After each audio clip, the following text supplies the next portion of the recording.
தமிழகத்தில் முதன்முறையாக பொதுமக்களின் குறைகளை தீர்க்க மதுரை மாநகராட்சி கால் சென்டர் ஒன்றை துவக்கி இருக்கிறது.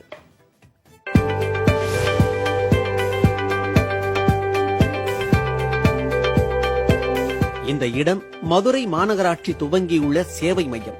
வணக்கம். மதுரை மாநகராட்சியின் தொலைபேசி சேவை மையம் தங்களை அன்புடன் வரவேற்கிறது.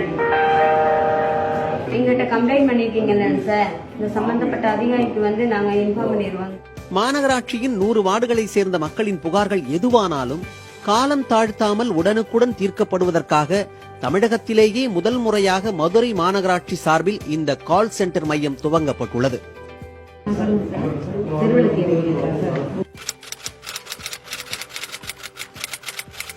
தானியங்கி தொழில்நுட்ப வசதி கொண்ட இந்த மையத்தில் மக்களின் புகார்கள் பதிவு செய்யப்பட்டு சம்பந்தப்பட்ட அதிகாரிகளுக்கு அனுப்பப்படும்.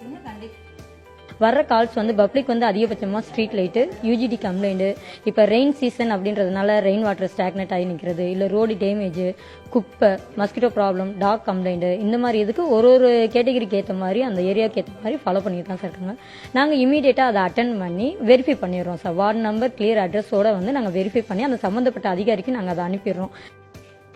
24 மணி நேரம் முதல் 3 நாள்களுக்குள் பிரச்சனைகளை சரி செய்ய நடவடிக்கை எடுக்கப்படுவதாகவும், புகார் அளித்து 3 நாள்களுக்கு பின்னரும் சரி செய்யப்படாவிட்டால் புகார் குறித்த விவரங்களை உயர் அதிகாரிகளின் கவனத்திற்கு கொண்டு செல்வதாக கூறுகிறார்கள் ஊழியர்கள். எப்ப ரெக்டிவ் பண்றாங்களோ, ரெக்டிவ் பண்ணி முடிச்ச உடனே ஒரு கால் பப்ளிக் போயிடும் கன்ஃபார்ம் பண்றதுக்கு. அந்த கால் என்ன ஆகும்னா, அந்த பப்ளிக் ரிசீவ் பண்ண உடனே அதுல என்ன கேட்கும்னா, உங்க கால் ரெக்டிஃபை ஆயிடுச்சான்னு, உங்க கம்ப்ளைண்ட் ரெக்டிஃபை ஆயிடுச்சான்னு கேட்கும். ஆம் என்றால் 1 அமுக்குன்னு வரும், இல்லை என்றால் 2 அமுக்கணும். ஆம் சொல்லிட்டாங்கன்னு வச்சுங்க, உடனே அது 1 நம்பிக்கிட்டாங்கன்னா அது நம்ம சாஃப்ட்வேர்ல க்ளோஸ் ஆயிரும். இது மூலியமா முடியாத க்ளோஸ் பண்ணின்னு போட முடியாது. 24 மணி நேரமும் செயல்படும் இந்த சேவை மையத்தை தொடர்பு கொள்ள 8428425000 என்ற அலைபேசி எண் வழங்கப்பட்டுள்ளது.